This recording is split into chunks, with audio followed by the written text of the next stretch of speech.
here is known as the free wheel. It was made with an attempt to create permanent imbalance, which is responsible for motion. The main aim here is to find a way whereby force acting on weights is creating motion on a wheel. Now, these bottles here are weights, and they have been placed on this machine in a particular way so that they can create motion on a wheel. How is this done? This machine is a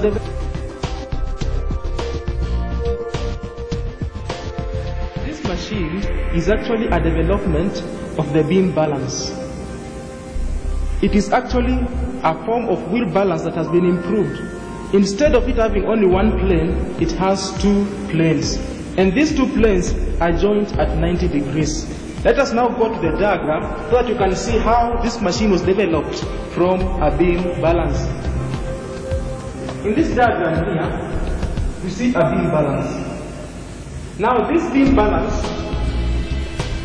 is actually not balanced because of this weight. It is common knowledge that if you take a balance machine and then you put two equal weights on it, but one weight you put closer to the fulcrum than the other one, you realize that the one that is further from the fulcrum will appear heavier, and for that reason it will tend to go down.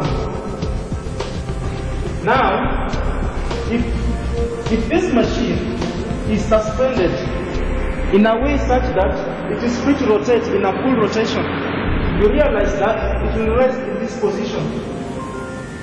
From this position, you see that it is balanced because the perpendicular distance of this weight from the fulcrum is equal, and that is what will determine whether the machine is balanced or not.